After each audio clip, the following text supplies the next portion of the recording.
Right, so we're here at Southwark Cathedral. Obviously, this is in Southwark, right on the south bank of the Thames. This is a beautiful cathedral here. I'm going to see Henry IV Part 1 tonight in Spanish, Mexican Spanish, mind you. And this is a prime Gothic spot I'm in right now. Too bad you can't see it, but we're in a real commuter lane here. But nonetheless, we are going to tape Act 1, Scene 3 of King Henry IV Part 1. Back in the court now. We were just in the first tavern scene at the Anchor, which was built in 1615, which is a really long time ago. Shakespeare was still alive, of course, back then. And I figured we should up the stakes a little bit by doing something a little more courtly, I guess, even though this is a church. So anyway, here we go. Act 1, Scene 3, London, the Palace. Enter the King, Northumberland, Worcester, Hotspur, Sir Walter Blunt with others. My blood hath been too cold in temper, unapt to stir at these indignities, and you have found me, for accordingly you tread upon my patience. But be sure, I will from henceforth rather be myself, mighty and to be feared, than my condition, which hath been smooth as oil, soft as young down, and therefore lost that title of respect, which the proud soul ne'er pays but to the proud. Our house, my sovereign liege, little deserves the scourge of greatness to be used on it. And that same greatness, too, which our own hands have helped to make so portly, my lord. Worcester, get thee gone, for I do see danger and do disobedience in thine eye.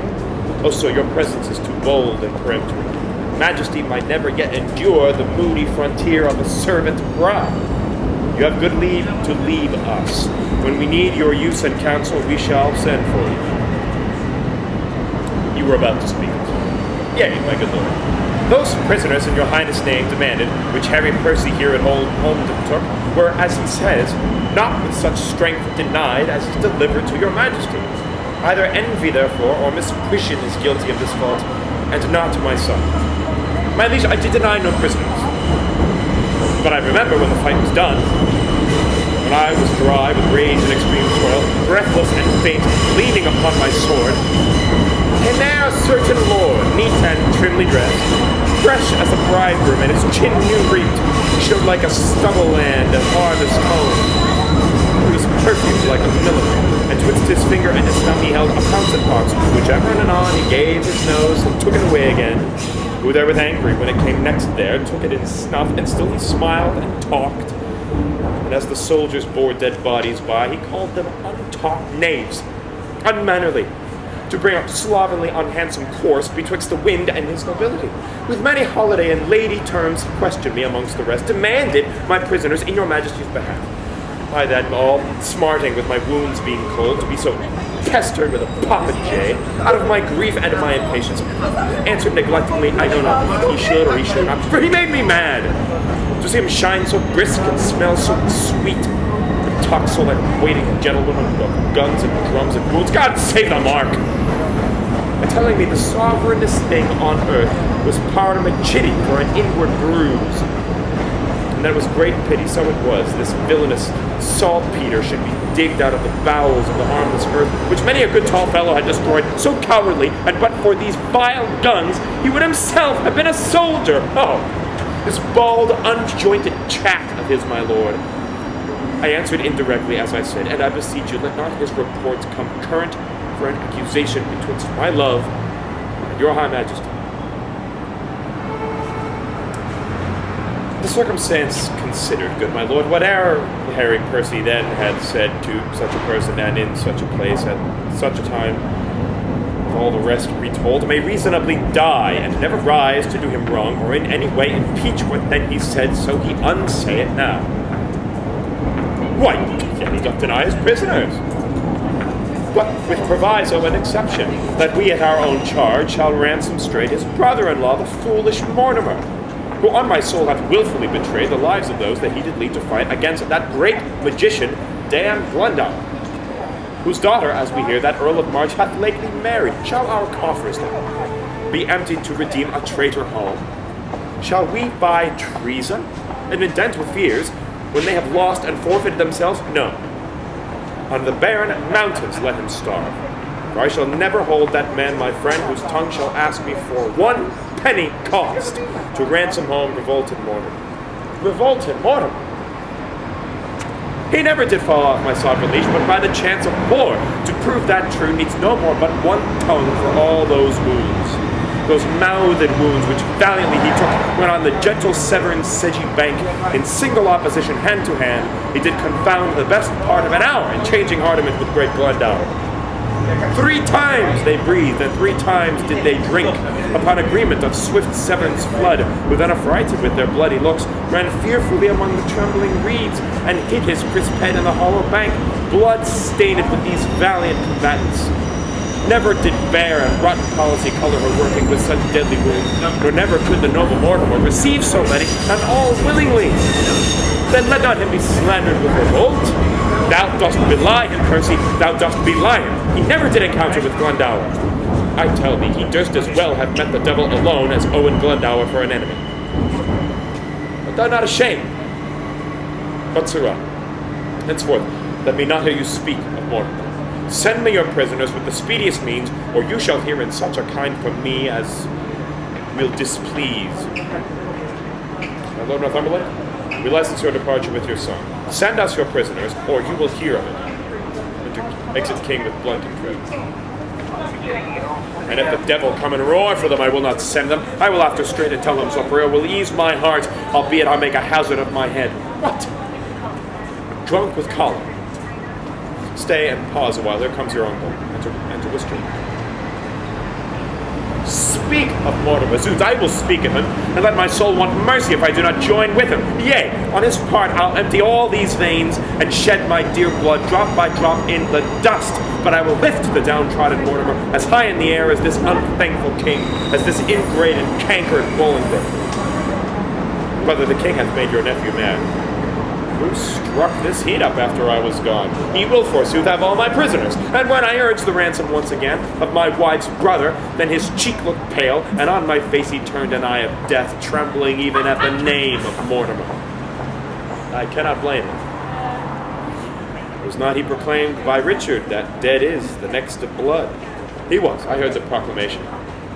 And then it was, when the unhappy king, whose wrongs in us God pardoned, did set forth upon his Irish expedition, from whence he intercepted, did return to be deposed and shortly murdered. For whose death we in the world's wide mouth live scandalized and foully spoken of. But soft, I pray you. Did King Richard then proclaim my brother Edmund Mortimer heir to the crown? He did. Myself did hear. Nay, then I cannot blame his cousin King, that wished him on the barren mountains starve. But shall it be that you, that set the crown upon the head of this forgetful man, and for his sake wear the detested blot of murderous subornation, shall it be that you a world of curses undergo, being the agents or base second means, the cords, the ladder, or the hangman rather? Or pardon me that I descend so low, to show the line and predicament wherein you range under this subtle king? Shall it for shame be spoken in these days, or fill up chronicles in time to come, that men of your nobility and power did gauge them both in an unjust behalf, as both of you, God pardon it, have done, to put down Richard, that sweet, lovely rose, and plant this thorn, this canker Bolingbroke? And shall it in more shame be further spoken, that you are fooled, discarded, and shook off by him whom these shames he underwent? No! Yet time serves wherein you may redeem your banished honors and restore yourselves into the good thoughts of the world again. Revenge the jeering and disdained contempt of this proud king who studies day and night to answer all the debts he owes to you, even with the bloody payment of your debts. Therefore I say, peace, cousin. Say no more. And now I will unclasp a secret book, and to your quick conceiving discontents I'll read you matter deep and dangerous, as full of peril and adventurous spirit as to o'erwalk a current roaring loud on the unsteadfast footing of a spear. Well, if he fall in, a good night, or sink or swim. Send danger from the east unto the west, so honor cross it from the north to south, and let them grapple. Oh, the blood more stirs to rouse a lion than to start a hare. Imagination of some great exploit drives him beyond the bounds of patience. By heaven, methinks it were an easy leap to pluck bright honor from the pale-faced moon, or dive into the bottom of the deep where fathom line could never touch the ground, and pluck up drowned honor by the locks. So he doth redeem her thence might wear without currival all her dignities, but out upon his half-faced fellowship. He apprehends a world of figures here, but not the form of what he should intend. Good cousin, give me audience for a while. I cry you mercy. Those same noble Scots that are your prisoners, I'll keep them all. By God, he shall not have a Scot of them. No, if a Scot would save his soul, he shall not. I'll keep them by this hand. You start away and lend no ear unto my purposes. Those prisoners you shall keep. Nah, well, that's what.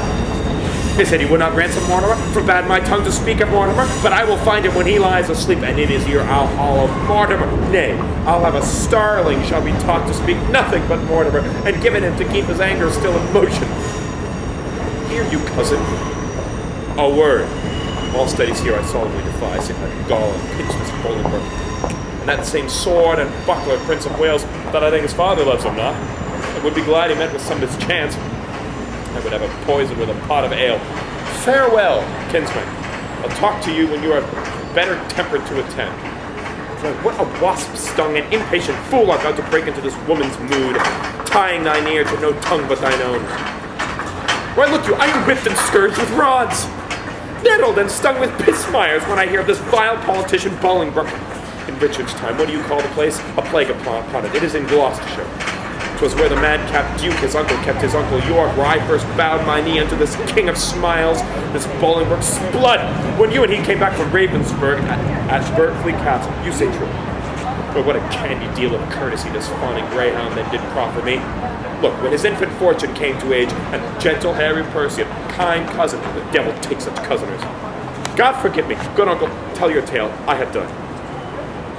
Nay, if you have not, do it again, we will stay your leisure. I have done, your faith. But once more to your Scottish prisoners. Deliver them up without their ransom straight, and make the Douglas son your only mean for powers in Scotland, which, for divers reasons, which I shall send you written, be assured will easily be granted. You, my lord, your son in Scotland being thus employed, shall secretly into the bosom creep of that same noble prelate well beloved, the Archbishop of York, is it not? True. It bears hard his brother's death at Bristow, the Lord's screw. I speak not this in estimation as what I think might be, but what I know is ruminated, plotted, and set down, and only stays but to behold the face of that occasion that shall bring it on. I smell it?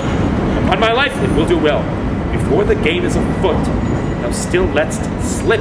Why cannot choose but be a noble plot, and then with the power of Scotland and of York to join with Mortimer, and so they shall.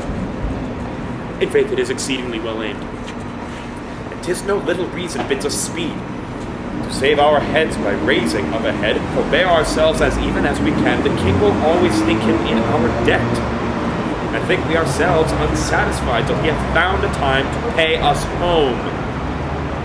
And see already how he doth begin to make us strangers to his looks of love. He does. We'll be revenged on him. Cousin, farewell.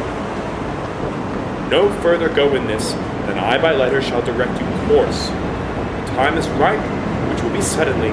I'll steal to Glendower and do Mortimer, where you and Douglas and our powers at once, as I will fashion it, shall happily meet to bear our fortunes in our own strong arms, which now we hold at much uncertainty.